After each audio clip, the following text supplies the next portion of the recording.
금주부터 주일 낮 예배에 한해 조심스럽게 함께 모여 드리는 공동체 예배를 다시 시작하려고 합니다. 물론 정부에서 권고하는 교회 7대 예방 수칙을 철저하게 이행하면서 말입니다. 우리 성도님들께서도 적극 동참해 주시기를 바랍니다. 오늘은 교회 절기로 따지면 부활주일입니다. 그런데 코로나19로 인해서 교단에서는 부활주일 행사를 4월 26일 날에 지키도록 권고했고, 저희 교회도 총회의 권고에 따라서 4월 마지막 주일 4월 26일에 부활주일 예배로 드리려고 합니다. 물론 코로나19 바이러스 관계로 성찬 또 세례, 부활절 칸타타는 연기했습니다. 단지 2020년도 부활절 예배는 함께 모여서 예배하는 것에 의의를 두려고 합니다. 그래서 오늘은 부활에 대한 말씀이 아닌 야고보서 강해를 이어가려고 합니다. 야고보서 강해 10번째 시간으로 오늘 본문 말씀을 의지해서 사람을 차별하지 말라라고 하는 제목으로 말씀드리겠습니다. 전 세계의 코로나19의 기세가 꺾이지 않고 있는데, 그래도 은혜 가운데 한국은 조금 주춤하고 있습니다. 한국에서 한참 코로나19가 기승을 부렸을 때 TV 예능 프로그램에서 시청률 신기록을 연이어 세워갔던 프로가 있었습니다. 미스터 트롯이라고 하는 유행가 트롯이라고 하는 장르의 그 곡을 부르는 그러한 남자들의 경합 프로그램인데요. 이 프로그램에서 최종적으로 임영웅이라는 사람이 우승을 차지했습니다. 3개월 동안 온 국민들을 TV 앞에 붙잡아 놓았는데, 저는 우연히 첫 방영 프로그램을 시청했습니다. 그때에 임영웅 씨는 가수 노사연 씨가 불렀던 바람이라고 하는 곡을 이 임영웅이라고 하는 분이 불렀는데, 그 노래를 들으면서 야, 저렇게 좋은 곡도 있었구나 하는 그러한 생각을 했고, 원 가수보다도 더 감동적으로 그 곡을 소화해냈던 임영웅 씨를 제가 음악을 전혀 모르는 제가 저 사람은 우승 후보감이다, 그런 생각이 들었습니다. 이 노래의 그 후렴부에 우린 늙어가는 것이 아니라 조금씩 익어가는 겁니다 라고 하는 내용이 있는데, 이 내용의 가사가 마음에 와 닿았습니다. 우리 신앙의 세계도 마찬가지입니다.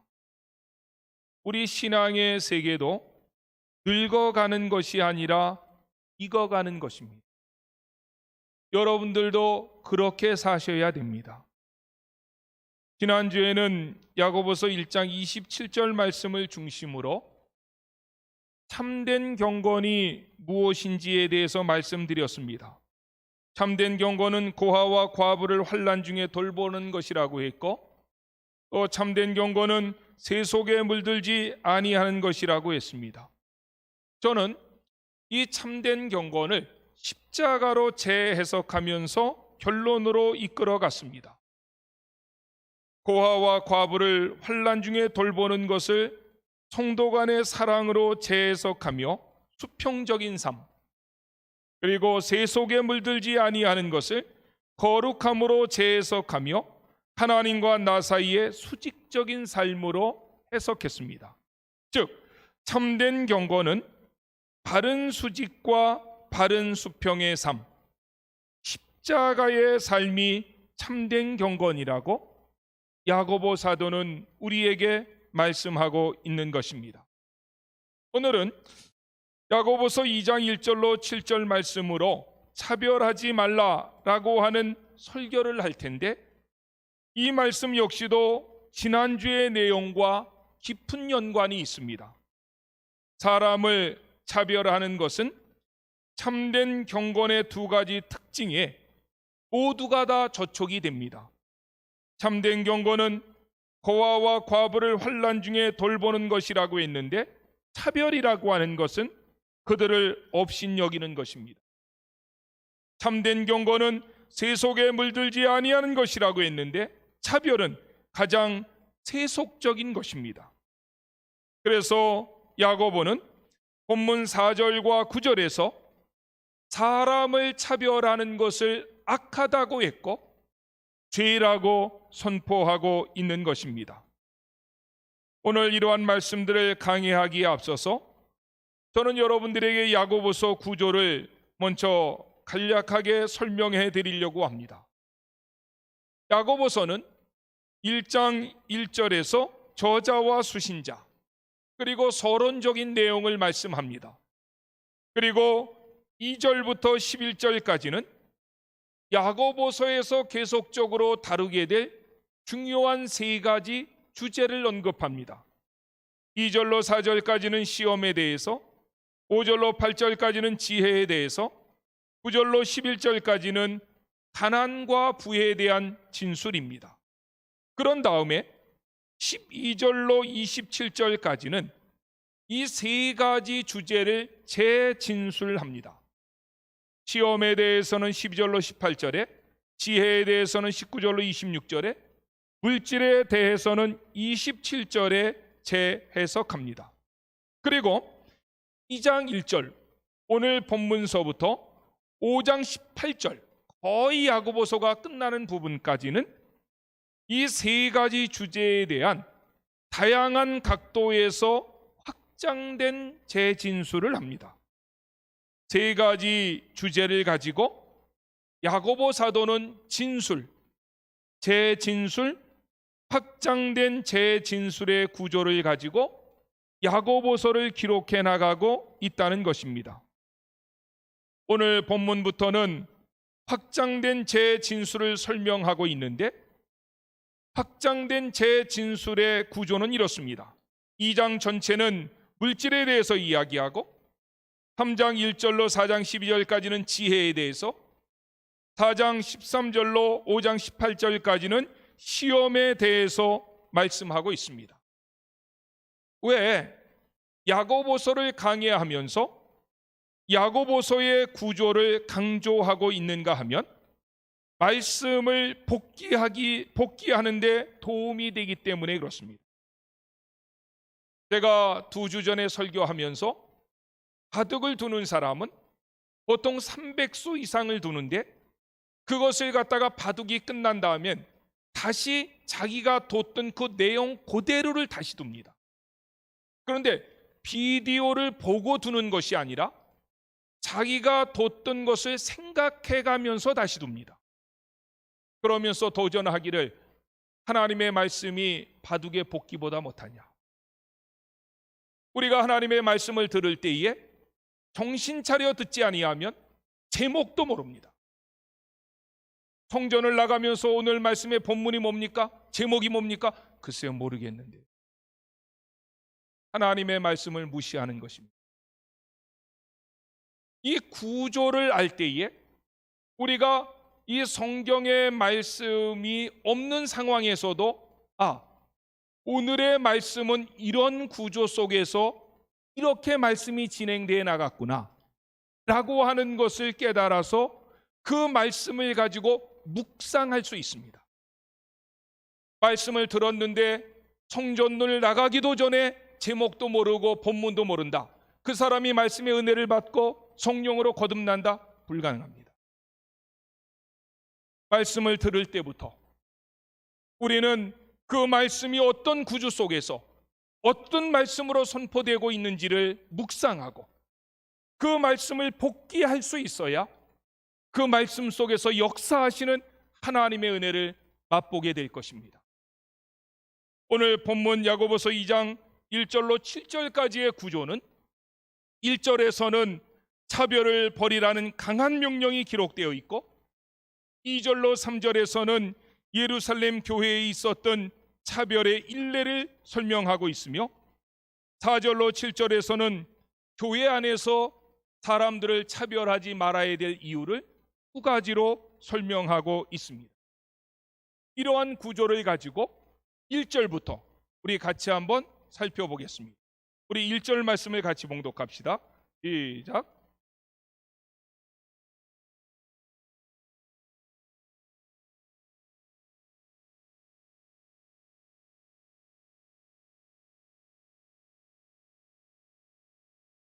여기에 두 단어를 야고보는 한 절 안에 사용하고 있습니다. 그 두 단어는 믿음과 차별이라는 단어입니다. 이 두 단어를 같은 절 안에 집어넣은 것은 믿음과 차별은 결코 양립될 수 없다는 말입니다. 차별은 단순히 좋지 못한, 바람직하지 못한 태도나 행위를 가리키는 것이 아니라 영광의 주 예수 그리스도에 대한 믿음을 부인하는 것이라고 1절에서부터 말씀하고 있습니다. 야고보서 전체를 읽어보십시오. 우리 주 예수 그리스도라는 표현이 1장부터 5장까지 나오는데 그 중에 딱 두 번만 나옵니다. 1장 1절, 2장 1절 한 번씩 나오는데 그리고 더 이상 나타나지 않습니다. 그래서 많은 학자들은 야고보서에 예수님에 대한 이름이 너무나도 적게 나오기 때문에 야고보서가 정경으로 과연 채택될 수 있을까? 이게 정경 채택을 할 때마다 야고보서의 논란이었습니다. 그런데 야고보서에 두 번밖에 나오지 아니하는 우리 주 예수 그리스도라고 하는 이 명령이, 이 이름이 사람을 차별하지 말라라고 하는 명령을 할 때에 예수님의 그 이름을 걸고 명령했다는, 그러니까 이 말씀이 얼마나 준엄한 명령인가 하는 것을 우리에게 보여줍니다. 신앙생활을 한다고 하면서도 아직까지도 사람을 차별하는 것은 믿음 생활한 것이 아니라 이제까지 종교 생활을 했다는 것입니다. 차별이라고 하는 단어는 원어적으로 보면 얼굴을 받아들이다 라는 뜻입니다. 이 말의 의미는 사람을 얼굴이라고 하는 외적 조건에 따라서 평가하고 판단한다는 것입니다. 우리말 성경에는 반영되어 있지 않지만 여기에 차별이라고 하는 명사는 복수형으로 되어 있습니다. 차별들 이렇게 되어 있습니다. 이것은 당시 예루살렘 교회에 있었던 차별이 반복적이고 구체적인 양상을 가지고 있었다는 것을 암시하는 말입니다. 물론 2절과 3절에서 그 한 가지 예를 들어 설명하고 있지만 예루살렘 교회는 그것만 차별한 것이 아니라 다른 차별의 내용들도 많았었다는 것입니다. 특별히 우리가 잘 아는 대로 사도행전 6장에 보면 7 집사를 선출하는 내용이 나옵니다. 그런데 왜 초대교회가 7 집사를 선출했습니까? 그 원인은 차별이었습니다. 당시 교회는 성도들이 헌금했던 것을 가지고 교회 내에 가난한 사람들을 도왔습니다. 그런데 예루살렘 교회는 두 부류의 유대인들이 있었습니다. 한 부류는 본토에 살았던 유대인들이고 다른 한 부류는 해외에서 살다가 이사온 유대인들, 디아스포라입니다. 그런데 아무래도 교회를 움직였던 사람들은 본토에서 살았던 시브리파 유대인들이었습니다. 예루살렘 교회는 당시 가난한 자들의 상징적 인물이었던 과부를 대상으로 부재 헌금을 사용해 왔는데 시브리파 과부들에게만 혜택이 주어진 겁니다. 헬라파 과부들의 명단은 소외되었고 차별되었는데 그 차별이 반복되다 보니 헬라파 유대인들 사이에서 불만이 일어났습니다.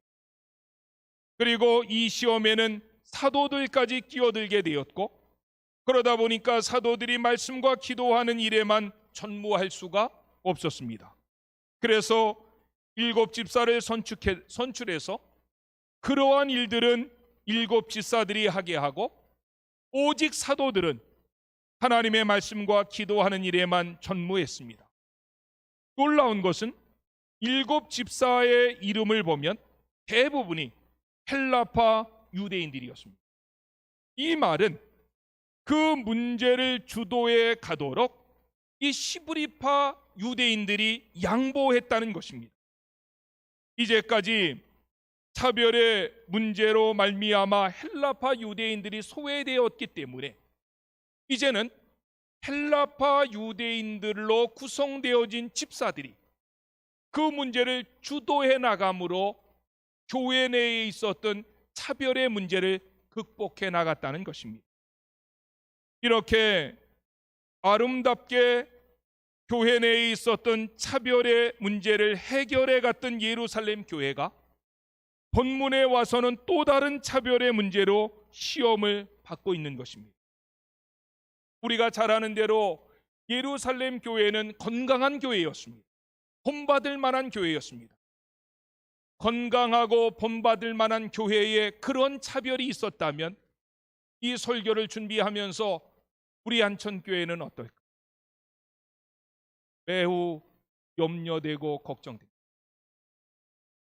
건강한 교회에서도 그 차별의 문제가 꼬리에 꼬리를 들고 일어났는데, 초대교회보다 건강하지 못한 우리 교회는 어떨까? 많은 생각을 하면서 오늘의 설교를 준비하게 되었습니다. 그렇다면 예루살렘 교회에 있었던 차별의 신뢰가 뭡니까? 2절 말씀을 같이 읽읍시다. 2절 봅시다. 시작. 만일 너희 회당에 금가락지를 끼고 아름다운 옷을 입은 사람이 들어오고 또 남루한 옷을 입은 가난한 사람들이 들어올 때에 라고 말합니다. 부자는 티가 납니다. 가난한 자도 티가 납니다. 특별히 옷을 보면 금세 알 수 있습니다. 1세기에 로마인들은 옷과 외모에 대단한 치장을 했습니다. 그래서 1세기 철학자 가운데 세네카는 이런 비난의 글을 남기기도 했습니다. 로마 남자들의 몸에는 광택이 나는 옷을 입었는데 여자들을 능가하며 손가락에 반지를 장식했고 그 손가락 마디마디에는 보석들이 달려 있었다. 어느 날 예배당에 새 신자가 들어왔는데 한 사람은 화려한 옷을 입고 왔고 다른 한 사람은 남루한 옷을 입고 왔다는 것입니다. 2절에 남루한 옷을 입은 가난한 자라고 했을 때 남루하다라고 하는 헬라어의 말은 더럽다라는 뜻입니다.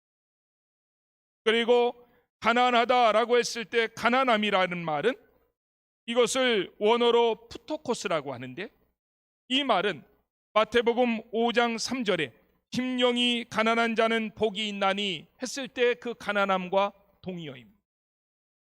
여기에 푸토코스라는 가난함은 남은 것이 없는 사람이 아니라 가진 것이 없는 사람을 가리키는 말입니다. 우리 가운데는 남은 것이 없는 사람들은 덜어 있습니다. 그런데 가진 것이 없는 가난한 사람은 찾아볼 수 없습니다. 극도의 빈곤함을 나타내는 것입니다. 가진 것이 없는 가난한 사람이었기에 그는 단벌 신사였을 것입니다. 옷은 더럽고 냄새가 풀풀 났을 것입니다. 그 사람이 교회에 왔을 때 어떤 사람들은 인상을 찡그렸고 어떤 사람은 코를 막았고 어떤 사람은 피하는 사람들도 있었을 것입니다. 그런데 얼마 후에 그 사람과 상반된 화려한 옷을 입고 교회에 들어온 사람이 있었습니다. 이를 대했던 예루살렘 교회의 태도를 3절 말씀을 통해서 우리는 찾아볼 수 있습니다. 너희가 아름다운 옷을 입은 자를 눈여겨보고 말하되 여기 좋은 자리에 앉으소서 하고 또 가난한 자에게 말하되 또는 저기 서 있든지 내 발등상 아래에 있으라 라고 말합니다. 여기에 아름다운 옷을 입은 사람을 눈여겨보다라고 한 표현은 아주 특별한 주의를 가지고 호의적으로 바라보다라는 뜻입니다. 이 호의는 전적으로 외모에 입각한 호의입니다. 그리고 이 호의는 비겁한 것입니다. 왜 그런가 하면 이 호의 속에는 아첨이 들어있기 때문에 그렇습니다. 우리말 성경에는 생략되어 있지만 원어 성경에는 눈여겨보고 말하되 여기 좋은 자리에 앉으소서라고 하는 문장에 2인칭 대명사가 우리 성경에 생략되어 있습니다. 2인칭 대명사를 놓고 읽으면 당신은 여기 좋은 자리에 앉으소서, 당신은 하면서 꼭 집어 말했다는 것입니다. 그것은 그 사람을 특별히 대우한다는 의미를 주기 위해서 강조했던 표현 방식입니다. 그런데 남루한 옷을 입은 가난한 사람이 들어왔을 때 그들은 어떻게 대했습니까? 3절 하반절에 보십시오. 또 가난한 자에게 말하되 너는 거기 서 있든지 내 발등상에 아래에 앉으라. 가난한 자에게 던진 언어 폭력입니다. 좋은 옷을 입고 온 사람에게는 당신은 여기 앉으소서라고 하면서 상속으로 좋은 자리로 인도했는데 가난한 자에게 어떻게 말합니까? 너는 거기 서 있든지 내 발등상 아래 앉으라고 했습니다. 당신은 저 구석에 서 있든지 앉겠다면 발등상 아래 땅바닥에 앉으라는 것입니다. 이런 차별을 안 당해 본 사람은 모릅니다. 오늘날 어느 교회가 이렇게까지 배신자가 왔을 때 차별하겠습니까? 하지만 차별을 당하는 사람들은 자기가 차별을 당하고 있다는 사실을 기가 막히게 합니다. 오늘 본문에서는 그 차별이 악이라고 말했고 그 차별은 죄라고 선포합니다. 4절 말씀을 보십시오. 너희끼리 서로 차별하며 악한 생각으로 판단하는 자가 되는 것이 아니냐라고 되어 있습니다. 이 문맥이 우리나라 성경은 의문문으로 되어 있는 것 같지만 실제 원어에서는 의문문이 아니라 강조문입니다. 다시 말하면 교회 안에 결코 차별이 있어서는 안 됩니다 라고 하는 강한 내용이 그 안에 숨어 있다는 것입니다. 누구를 판단해서 차별하는 것은 악한 것이고 그것은 죄라는 것이고 그것은 신앙의 모습과는 거리가 먼 사람이라는 것입니다. 그렇다면 왜 우리는 다른 사람을 차별하면 안 됩니까? 그 이유에 대해서 5절로 7절은 두 가지로 설명합니다. 첫 번째 이유는 하나님은 외모를 보시는 분이 아니기 때문에 그렇습니다. 5절 말씀을 같이 읽어봅시다. 시작. 내 사랑하는 형제들아 들을지어다. 하나님이 세상에서 가난한 자들을 택하사 믿음에 부요하게 하시고 또 자기를 사랑하는 자들에게 약속하신 나라를 상속으로 받게 하지 아니하셨느냐고 했습니다. 하나님은 가난한 자들을 택하시고 믿음을 부요케 하시고 그 나라를 상속으로 받게 하셨다고 말씀하셨습니다. 그런데 이 말도 오해해서는 안 됩니다. 이 말이 하나님께서는 가난한 자들만 택하셨다는 뜻이 될 수 없습니다. 어제 큐티에서 새벽에도 말씀드렸지만 예수님께서 십자가에 못 박혀 돌아가셨을 때 과연 하나님의 아들이었다라고 고백을 했던 이방인의 백부장, 그는 권세가 있었고 힘이 있었던 자였습니다. 더욱이 빌라도에게 찾아가서 예수님의 시신을 당돌하게 요구했던 아리마대 사람 요셉은 당시에 날아가는 새도 떨어뜨릴 수 있었던 사내들인 공회원이었습니다. 이처럼 성경에도 하나님께서 쓰임받은 자 가운데 부자도 있었고 권세가 있는 사람도 있었고 능력이 있는 사람들도 많이 있었습니다. 이처럼 성경 어디에서도 하나님 나라에서 부자를 배제하신 적이 없습니다. 왜냐하면 하나님은 외모를 보시는 분이 아니라 우리의 중심을 보시는 분이기 때문에 그렇습니다. 5절 말씀에 가난한 자를 대가사 믿음에 부요하게 하시고 하는 말씀과 자기를 사랑하는 자들에게 약속하신 나라를 상속으로 받게 하시고 라고 하는 이 말씀의 문장 속에는 이 문법이 분사이면서 현재 시제로 쓰여져 있습니다. 이 문맥의 내용이 분사이면서 현재 시제로 쓰여져 있다는 말은 가난한 자라는 말과 자기를 사랑하는 자는 동격이고 가난한 자들의 지속적인 특성은 하나님을 사랑하는 자라는 말입니다. 즉 하나님은 외모를 보고 하나님의 나라를 상속하게 하신 것이 아니라 하나님을 사랑하는 자들을 하나님은 기뻐하신다는 것입니다. 그래서 우리가 잘 아는 대로 사무엘상 16장 7절에서는 여호와께서 사무엘에게 이르시되 그의 용모와 키를 보지 말라. 내가 이미 그를 버렸노라.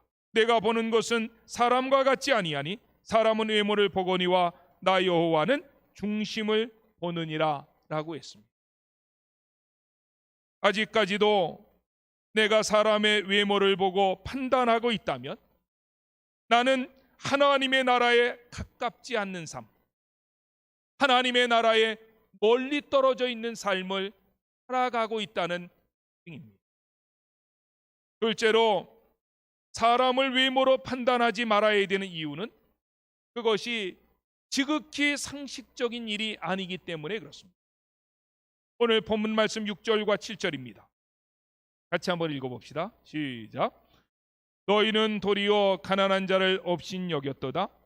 부자는 너희를 억압하며 법정으로 끌고 가지 아니하느냐. 그들은 너희에게 대하여 일컫는 바 그 아름다운 이름을 비방하지 아니하느냐. 예루살렘 교회는 당시에 대부분이 소장농, 가난한 사람이었습니다. 이 소장농들은 점점 더 살기 어려웠고 부자들은 점점 더 부유했습니다. 그 이유 가운데 하나는 부자들이 가난한 자들의 남은 재산까지도 빼앗았기 때문에 그렇습니다. 그런데 부자들은 가난한 자들의 재산을 빼앗을 때 교묘하게 사법제도까지 이용했다는 것입니다. 마치 합법적인 것처럼 보이게 하고서 가난한 자들을 꼼짝 못하게 만들고 남은 재산을 뺏었다는 거예요. 그런 일례를 들 수 있겠죠. 금리를 높게 해서 돈을 빌려주면 그러면은 나중에 그 돈을 갚지 못하니까 남은 재산을 빼앗았다는 거예요. 합법적으로 빼앗았기 때문에 누구도 거기에 대해서 반론을 제기하지 못한다는 것입니다. 그런데 하나님의 말씀은 그렇게 합법적으로 자기가 가지고 있는 돈의 권세, 지식의 권세를 가지고 가난한 자들의 재산을 빼앗는 것이 우리에게 그렇게 반문하는 것입니다. 다윗이 우리아의 아내 밧세바를 취했을 때 나단 선지자가 다윗을 찾아가서 다윗의 무릎을 꿇게 했던 비유가 한 가지 있었습니다. 양 99마리를 가지고 있는 어느 부자의 집에 손님이 왔는데 자기 양을 잡아 대접하는 것이 아까워 한 마리 양을 자기 생명같이 소중히 여기는 가난한 자의 양을 빼앗아 대접을 했다면 그것이 얼마나 비상식적이냐 하는 것입니다. 6절과 7절의 말씀은 바로 그렇게 말씀하고 있는 것입니다. 그와 같은 것이 있어서는 안 될 비상식적인 일인데 예루살렘 교회 내에서조차도 그런 일이 있었다는 것입니다. 말씀을 정리하려고 합니다. 그러면 어떻게 하면 사람을 차별하지 않고 대할 수가 있을까요? 2장 1절에서 그 해답을 해주고 있습니다. 먼저 야고보는 그 해답을 2장 1절 속에 숨겨놓고 이 문제를 풀어가고 있다는 것입니다. 2장 1절을 다시 한번 읽어봅시다. 시작. 내 형제들아, 영광의 주 곧 우리 주 예수 그리스도에 대한 믿음을 너희가 가졌으니 사람을 차별하여 대하지 말라. 아멘. 사람을 차별하지 않고 대할 수 있는 유일한 길은 영광의 주님을 만나는 것입니다.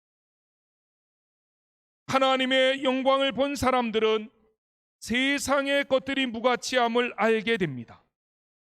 시간만 허락된다면 성경에 수도 없이 많은 예들을 들어 설명할 텐데, 이 시간에는 모세를 통해서, 이사야를 통해서, 그리고 사도 바울을 통해서 간략하게만 설명해 보려고 합니다.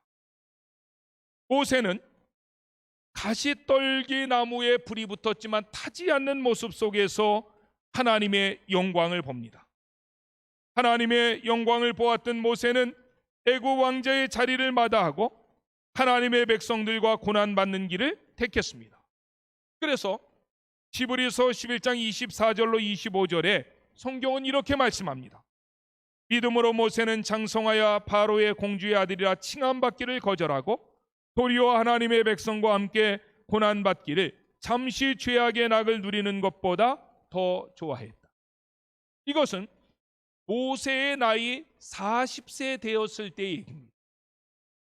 그런데 모세의 나이 80세에도 똑같은 일이 다시 한번 벌어집니다. 성경에서는 물론 언급하지 않습니다. 그런데 약 2000년대쯤에 애니메이션 영화 가운데 이집트 왕자라고 하는 헐리우드에서 나온 아주 선풍적인 인기를 끌었던 영화가 있습니다. 거기에 보면 모세 80세 때에 모세가 이스라엘 백성들을 이끌고 애굽에서 나올 때 바로가 모세를 설득합니다. 여기에 나오는 바로는 모세를 데려다 키웠던 양아버지가 아니라 그 아버지는 이미 죽었고 모세와 어린 시절에 같이 자랐던 이복 형제 바로였습니다. 이복 형제 바로는 모세를 향하여 설득하기를 왜 저런 히브리 민족을 위해서 내 삶을 희생하냐? 내가 권력을 가지고 있고 큰 땅을 가지고 있는데 그 권력과 땅을 너에게 나누어 줄 테니 이제는 나와 함께 손을 붙잡고 이 나라를, 위대한 나라를 건설해 보자. 그럴 때에 모세는 단호하게 거절합니다. 그래서 히브리서 11장 26절에는 그리스도를 위하여 받는 수모를 애굽의 모든 보화보다 더 큰 재물로 여겼으니 이는 상주심을 바라봄이라 라고 했습니다. 충분히 일리가 있는 이야기입니다. 하나님의 영광을 보았기 때문에 세상의 부귀영화, 잘남에 큰 의미가 없었던 것을 모세는 알았던 것입니다. 이사야도 마찬가지고 사도 바울도 마찬가지입니다. 이사야가 성전에서 수랍들 사이에 계신 하나님의 영광을 보았기에 사도 바울이 다메섹 도상에서 주님의 영광을 보았기에 세상적 가치관을 가지고 그들은 살지 않았습니다. 빌립보서 3장 10절에서 사도 바울은 그가 신뢰하고 자랑할 만한 모든 것을 해로 여길 뿐더러 배설물, 똥으로 여긴 것은 내 주 예수 그리스도를 아는 지식이 가장 고상하기 때문이라고 그는 고백했습니다. 하나님의 영광을 본 사람들이 다른 사람을 차별할 수 있겠습니까? 그거는 불가능한 일입니다. 고린도서 5장 17절, 우리는 너무나도 잘 아는 말씀입니다. 누구든지 그리스도 예수 안에 있으면 새로운 피조물이라 이전 것은 지나갔으니 보라 새 것이 되었다. 그런데 고린도서 5장 17절 바로 앞절 16절에 무슨 말씀이 있는지 아십니까? 고린도서 5장 16절에 이렇게 말씀합니다. 그러므로 우리가 이제부터는 어떤 사람도 육신을 따라 알지 아니하노라. 비록 우리가 그리스도도 육신을 따라 알았으나 이제부터는 그같이 알지 아니하노라. 다시 말하면 새로운 피조물, 예수 그리스도 안에서 새로운 피조물이 되기 전까지는 모든 사람들을 육신을 따라서 평가했다는 것입니다. 저 사람 돈 많은 사람, 저 사람 사귀면 내게 도움이 되겠지, 저 사람 힘있고 권세 있는 사람? 이래서 모든 사람들을 육신을 따라 알았고, 더 나아가 그리스도까지도 육신적으로 평가하고 판단하고 따랐다는 것입니다. 그런데 우리는 그리스도 예수 안에서 새로운 사람이 되었기 때문에 이제부터는 그렇게 살 수 없다. 사도 바울은 우리에게 그렇게 권면하고 있는 것입니다. 예수님의 예를 보십시오. 요한복음 3장에 니고데모를 대하시고 요한복음 4장에서 수가성 여인을 대하시는데, 두 사람을 대하시는 예수님의 모습 속에는 차별이 눈꼽만치도 없었습니다. 두 사람은 전혀 상반된 곳에서 살았던 사람입니다. 니고데모는 공회원으로서 돈이 있었고 권세가 있었고 힘이 있었던 사람입니다. 요한복음 4장에 사마리아 수가성 여인은 몸을 파는 여인이었고 가난한 여인이었고 가진 것이 없는 여인이었습니다. 그런데 예수님은 두 사람을 대할 때에 전혀 차별하지 아니하고 두 사람들이 영적으로 갈급하다고 하는 사실만 아셔서 그들을 영적인 갈급함을 해결해 주므로 구원의 역사로 인도하셨던 것을 보게 됩니다. 예수님의 모습 속에 가장 클라이막스는 베드로를 대했을 때, 예수님이 처음 베드로를 만났을 때 그 광경을 요한복음 1장 42절에서 설명합니다. 데리고 예수께 오니 예수께서 보시고 이르시되 네가 요한의 아들 시몬이니 장차 게바라 하리라 하시니라. 게바는 번역하면 베드로라고 했습니다. 여기에 보시고라고 하는 이 말이 헬라어로 엠브레포입니다. 그런데 여기에 보시고라고 하는 헬라어 엠브레포는 오늘 본문 3절에 우리가 어떤 사람이 화려한 옷을 입고 왔을 때에 그 사람을 갖다가 눈여겨보고 라고 하는 말을 3절에서 하고 있는데, 이 말과 동의어입니다. 그러니까 세상 사람들은 잘 사는 사람들이 왔을 때 혹시 아부하기 위해서 그 사람을 통해서 뭔가의 유익을 갖기 위해서 눈여겨보았지만, 예수님은 베드로 처음에 그를 보았을 때 그는 어부에 불과했습니다. 무식한 사람이었습니다. 그런데 예수님은 베드로의 현재를 보지 아니하시고 미래를 보신 겁니다. 그래서 시몬의 이름을 베드로, 반석이라고 하는 이름으로 바꿔주셨다. 그 시몬은 결국 초대교회의 반석이 되었습니다. 교회를 세워가는 데에 기초가 되었다는 것입니다. 예수님은 가능성의 눈으로 베드로를 보셨고, 그래서 원래 시몬의 이름을 반석이라고 하는 이름의 뜻을 가진 베드로로 바꾸어 주셨다는 것입니다. 주님의 시선으로 서로를 바라보는 그 공동체가 한국입니다. 저는 말씀을 시작할 때 임영웅 씨가 불렀던, 원래 부른 거는 노사연 씨가 부른 거, 노사연 씨가 불렀던 바람의 노래를 얘기했습니다. 신앙의 많은 사람들이 늙어가는 사람들을 보는, 늙어가지 마시고 해가시기를. 다른 사람들을 차별하는 것은 후하게 늙어가는 것입니다. 우리는 후하게 늙어가는 사람들이 아니라 더 아름답게 풍숙해가는 공동체, 우리 안천교회가 이 방향을 향해서 더딜지라도 지금도 걸어가고 있다고 확신합니다. 차별은 철폐되고 차이는 누려지는 다채롭고 하나된 거룩한 공동체를 이루어가는 일에 나서부터, 오늘 여기에서부터 결단하셔야 돼요. 이제는 어떤 사람을 대하든지 간에 영광의 주 우리 주 예수 그리스도를 만난 사람으로서 주님의 시각으로 모든 사람들을 대하는 우리 안천교회가 되시기를 주의 이름으로 축원합니다. 기도하겠습니다. 오늘 원래 부활절이기 때문에 부활에 대한 설교를 해야 되는데 저는 그냥 야고보서를 이어가고 4월 26일에 우리가 부활절을 기념하면서 부활에 대한 설교를 하려고 합니다. 그런데 오늘 우리에게 주셨던 이 말씀도 굉장히 중요한 말씀입니다. 오직하면 야고보가 우리 주 예수 그리스도라는 이름을 야고보서 전체에서 2번밖에 사용하지 않는데 사람을 차별하지 말라는 명령을 우리 주 예수 그리스도의 이름으로 했겠습니다. 하나님, 이제까지 내가 사람을 차별했다면 나에게 믿음 없는 것입니다.